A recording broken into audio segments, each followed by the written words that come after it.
All in Sports Network. We love sports. Welcome back to the show. This is 365 Mizzou with Rogue Media.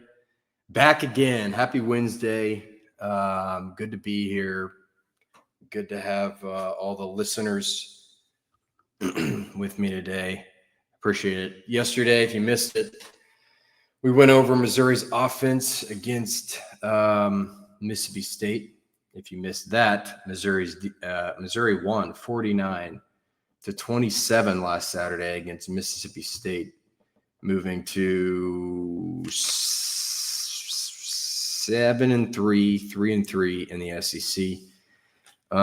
Today we're doing the same thing, but with defense. I'm going to talk about the defense. I rewatched the game today, or the defense today, and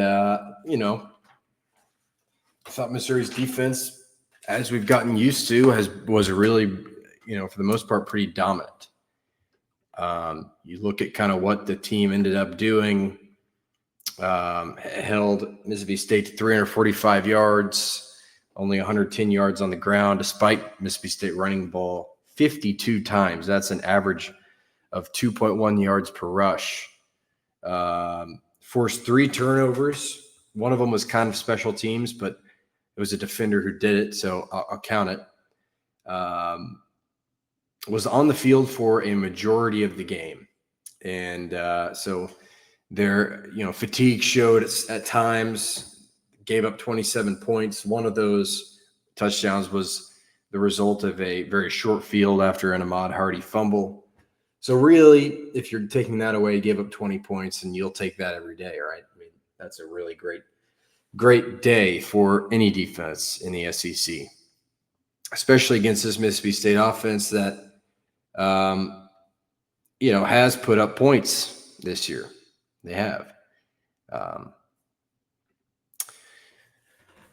When I rewatched this game, to me, the thing that jumped off the screen was the amount of pressure this team was able to get. The defensive line, once again, was really good. Missouri lost Nate Johnson, an edge rusher, early on in the game after a pretty stupid targeting penalty. And when I say stupid targeting penalty, I'm not saying it was a stupid call. It was a stupid decision by Nate Johnson. He lowered his head right into Blake Shapen's head after the play, and it was an obvious targeting. So they lost him for the game. They also later on lost Josiah Trotter for a hit on Blake Shapen, also lost him to targeting, although that one, to me, seemed a little bit more, up in the air. Shapen did not slide. He kind of just fell down. And it seemed like an unfair kind of situation to put Trotter in, but he did lead with the crown of the helmet, and that's what they're looking for. Anyway, Missouri was without those two guys, and Trotter obviously is a big loss. And I think at times, you could feel his absence in the second half, but for the most part, really, this Missouri defense kept it together. And in Nate Johnson's absence, you get a lot more Darius Smith. And Darius Smith, in my eyes, was probably the best defender on the team on Saturday. I think he finished with 2 sacks, a handful of pressures, made a couple big tackles for loss and run stops down there in the red zone. A really nice game for Darius Smith. Also thought, I thought the secondary was good. I really actually, for as critical as I've been of him this year, I thought Toriano Pride, number 2, the cornerback, I thought he played a good game. He had the pick 6. He had the fumble recovery on the botched snap. He also had a couple big tackles, was pretty good in coverage. I thought he played, for the most part, a really nice game. So credit where it's due for him. Who else did kind of jumped off at me? Missouri made a couple boneheaded mistakes. Like I said, the targeting was dumb. There was a really dumb face mask by Stephen Hall down there in the red zone. But what I really want to talk about, this drive was a game-changing drive. Okay, Matt Zollers throws his only interception of the game. So Mississippi State gets the ball, and they go on this long drive. They get down there in the red zone. you're getting off the field and it's a penalty that puts them first and goal at the 4-yard line. And then you get a nice play from Darius Smith, a bunch of quarterback runs. It's 3rd down. And then you get a face mask on Stephen Hall, who wasn't even a part of the play. I don't know why he did that. So now all of a sudden it's first and goal at the 2. And they keep doing these really weird quarterback runs. Missouri makes a huge stand. Darius Smith gets involved again. Nicholas Rodriguez makes a big tackle on 3rd down, bringing the field goal unit out. And then the disaster continues for Mississippi State. It's a low snap. He bobbles it. He can't get it off. Troy on a pride picks it up and returns it probably 30-something yards. But this was a really bad sequence by Mississippi State. I'll be honest there. But I should say, really, really, really impressive resilience by Missouri's defense. Thought it was excellent. They ran like 6 quarterback runs in a row, which kind of reminded me of another offensive coordinator we might be familiar with. Talking about the Vanderbilt game a couple weeks ago. Kirby Moore, anyone? But they held strong and really, really huge stand that if you don't get that, if you don't make that stand, the game could really change, right? You're up 10-14. If you allow a touchdown there, it's 17-14 Mississippi State all of a sudden. Instead, you get a stop, you get a huge return. Like I said, this return was 62 yards, much longer than I had guessed. But this drive, 16-play drive. And due to the return, it was a negative 19-yard drive. 16 plays, negative 19 yards. It's a tough one if you're Mississippi State. And then that leads to just a quick 5-play drive that ends in Ahmad Hardy punching it in from 10 yards out to extend Missouri's lead to 21-10. And at that point, it was a 2-score game. You feel pretty good about where you are if you're Missouri. Missouri forces a 3-and-out after that, and then you go into half 21-10, and that's huge. Now, coming out of the half, Missouri fumbles. So you get a touchdown drive by Mississippi State, 10 plays, 52 yards with a shorter field. They punch it in 7, so that makes it 17-21 instead. But Missouri, offensively, when they kind of struggled a little bit, they started the second half after scoring 21 in the first half. They started fumble, punt. And after that punt, Missouri's defense, stepped up big time. Zion Young makes a big play in the run game. Darius Smith, a sack that gets Mississippi State off the field. That leads to a punt and then a 72-yard touchdown run for Ahmad Hardy. This game, more than any for me, was a game where the offense and the defense were both kind of playing almost in unison, helping each other out. When the defense let up a big play, or when the defense allowed a score, the offense went and scored. When the offense, turns the ball over on interception, the defense gets a big stop. So I like the completeness of the game. Now, I don't think the defense was perfect, especially when you look at the penalties. The penalties killed Missouri's defense, I think. Missouri was penalized 11 times for 74 yards, and a lot of that was just silly stuff by the defense. But they did the job. So it's 21-17, like I said. Now it's 28-17 after the long run. Missouri's defense answers that explosive play by Ahmad Hardy with an explosive play of its own. And this is a really nice play by Toriano Pride. The ball is thrown to a Mississippi State receiver. It's deflected. It bounces off his hands twice. He falls, then it bounces off his foot or something. So it's still in the air. It's a live ball. Toriano Pride picks it up off the turf pretty much. I mean, not literally because that would be an incomplete pass, but pretty low to the ground, picked it off, ran it in for a touchdown. So something to note here, Toriano Pride's first ever game at Furrow Field was against, let's see if I can do this. I covered it. I think it was Murray State last year. And it was he had a pick 6 in that game. And then I think this is his last game collegiately. I'm pretty sure. He ends it with a pick six again. So, despite an up and down kind of tenure with Missouri, he made some big plays.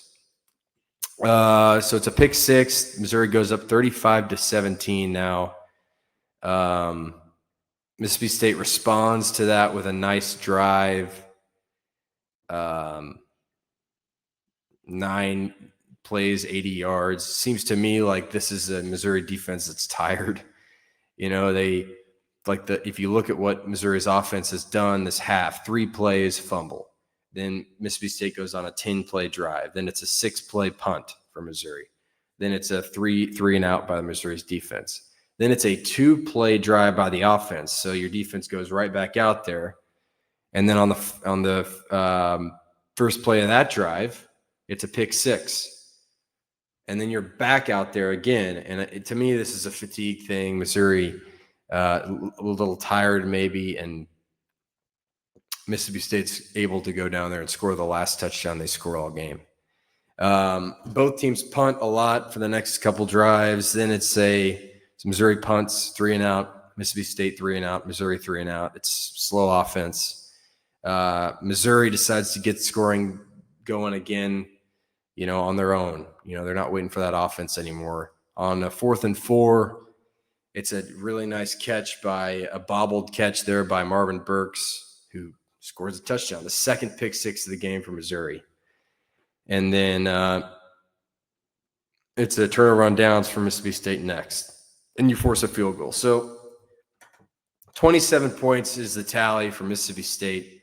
I was really impressed. I mean, not only do you get pressure, not only do you sack the quarterback a little bit, like, let's see how many sacks Missouri finished with. I think it was 5. Yeah, it was 5 sacks, and they had 13 tackles for loss. So they're everywhere. They had a bunch of pressures. I'll talk about that in a second.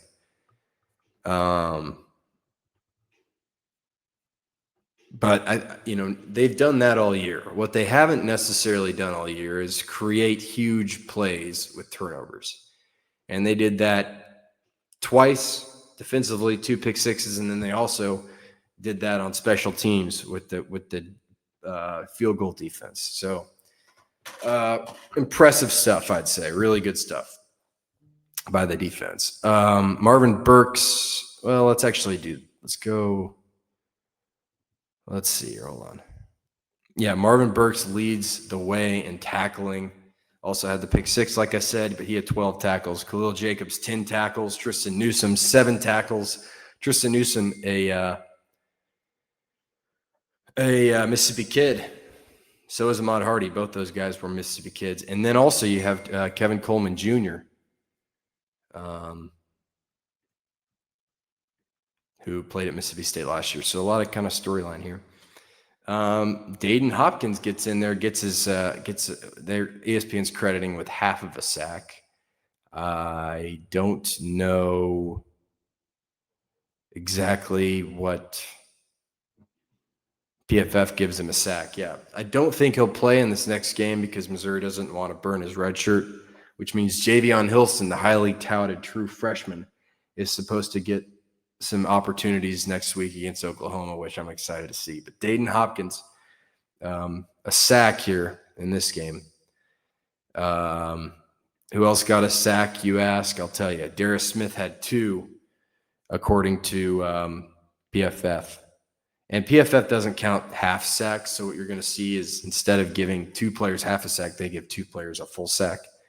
Just so you know. Darius Smith, 2 sacks, though, and that is true. He had 2 sacks.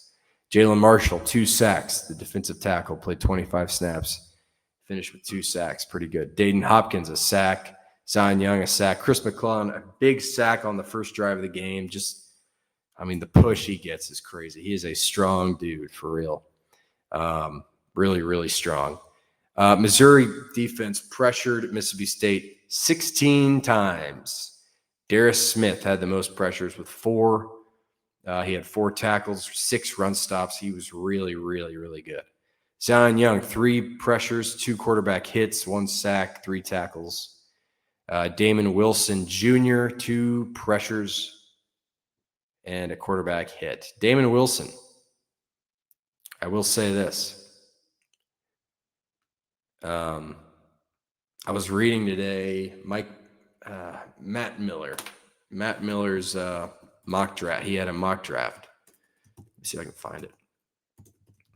And it had Damon Wilson in the first round. So that would be the third straight year that Missouri gets a first round draft pick. And it had him going 24th overall to none other than the Dallas Cowboys. Damon Wilson of the Cowboys would make me a very happy man. And for that reason, I'll tell you, it won't happen. I promise you it won't happen because it would make me too happy. And the Cowboys don't do very much stuff to make me happy. But it would be cool. I think the real story, though, a first-round guy getting love from, I think he's a first-round talent. We'll see how so much of this has to do, one, the tape, and he's got tape, but also what you do in the offseason leading up to the draft, the combine, the workouts, the interviews, all that. So we'll see how he fares there. But just thought that was cool. Damon Wilson, his name showing up in the mock drafts. That's awesome. Let's go through the PFF grades. So your highest graded defender overall was Dayton Hopkins. Played 21 snaps, like I said, gets a sack, 81.5 grade. Khalil Jacobs, 79.7 grade. Toriano Pride, 78.4. Nicholas Rodriguez, 78.0. And Marvin Burks Jr., 75.7. Pretty good, right? What should we look at next? Run defense? Let's do run defense. Like I said, Missouri allows 110 rush yards on 52 attempts. That's damn good. Khalil Jacobs leads the way in run defense, 86.3. It'll be interesting to see if Jacobs will be back next year. I think that would be a big get for them. I think he has another year. 86.3. Sorry, that's his run grade. Dayton Hopkins, 82.3. Marvin Burks Jr., the safety, rolling down, making some big plays in the run game. He had 5 tackles. 80.2 grade. Toriano Pride, 77.0. Dalen Carnell, another safety coming in, making some big plays in the run game. 74.7 run grade. Cover, or let's do pass rush now. Pass rush, the highest graded pass rusher. You guessed it, Darius Smith, the former Georgia Bulldog, transferred last year, tore his ACL in camp, missed the whole year with Missouri, and now he's back and making some things happen for the Tigers. He will be back next year, I believe, and I think he's going to keep getting better and better. Chris McClellan, 69.6, the second highest graded pass rusher from Missouri. Jalen Marshall, 67.2. Josiah Trotter, despite a shortened evening, 65.8. And Nicholas Rodriguez, 65.5. Coverage grades. Here we go. Nicholas Rodriguez, there he is, 77.4. Toriano Pride, 75.9. Pride was targeted 6 times, allowed 3 catches for 15 yards. Pretty good. Jalen Catalon, the safety, 73.2. Marvin Burks Jr., 71.9. And Khalil Jacobs rounds that out, 71.6. So there are your PFF grades and whatnot. It's pretty good. If you're curious about this, let's see. Brennan Thompson, the great Mississippi State receiver. 2 guys covered. He got 2 targets. His targets, one of them was on Toriano Pride. The other was Khalil Jacobs. Both those guys did decent. Let's see. Yeah, that's all I have there. Overall, my thoughts on this defense before I move on.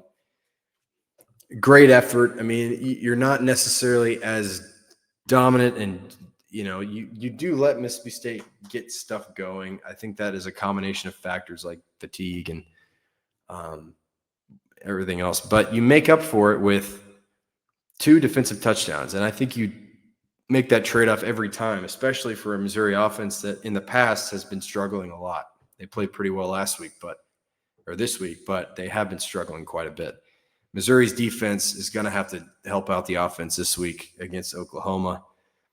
This is a great Oklahoma defense that does not allow a ton of points. So if Missouri's offense or defense can help them out with field position or even some points like they did this week, I think that would be a huge, huge thing. All right, last thing I have before I leave. It's a shorter episode today. I apologize. I've got a bit of a headache, I must admit. But I do want to do the college football playoff poll that came out last night. I'll just go through it here. If I can find it, that would be great. Number 1 in the country, Ohio State. Number 2, Indiana. Number 3, Texas Tech. Those were all unchanged. Or sorry, not Texas Tech. Texas A&M. You have Georgia at number 5. Texas Tech. Jeez, I told you I have a headache. Georgia number 4. Texas Tech number 5. And then your next SEC team, Oklahoma at 8. You have Alabama at 10. You have Vanderbilt at 14, right there on the edge, on the bubble of the playoff. You have Texas at 17. You have Tennessee at 20. And you have Missouri at 22. I think that's pretty good, right? That's pretty good. I don't hate it. But that makes it 1, 2, 3, 4, 5, 6, 7, 8, 9 SEC teams in the college football playoff poll this week. Texas A&M undefeated, still only number 3. I think they probably deserve to be at least number 2. But what are you going to do?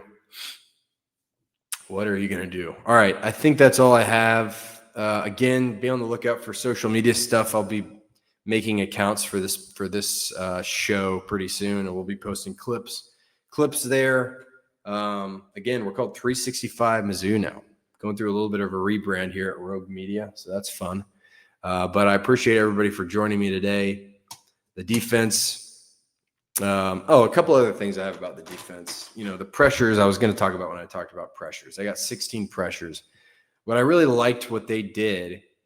Like on the Darius Smith sack, it was a nice little stunt blitz where he starts on the left side of the defense, acts like he's rushing there, wraps around to the right side, and he's met by Blake Shapen, who has no idea he's going to be there. That kind of stuff, those kind of wrinkles have helped this defensive line a lot. If you watch on tape, they do this a lot. And a lot of defenses do this. It's not uncommon, but it has been working. And, this defensive line continues to be a really impressive unit and one that I think is, not many teams are going to want to play. So there you go. All right. Thanks for joining me. That's all I have. I'm going to go chug some water or something. And I'll be at full health tomorrow. We'll do a nice preview show for Oklahoma, a big game against Oklahoma. Drinkwitz talked about it yesterday, I believe. Last time Missouri beat Oklahoma in Norman was in November of 1965. So it's been quite a long time. I think that's 50. Can I do this math? 59 years, right? Or no, 60 years? Is that right? Hold on, let me look at this actually. I don't know if that's right because let me just go to. Sorry, I'm stalling here. Winspedia. I like to do this. That answer gave me the little AI thing, and I don't really trust that Google AI thing.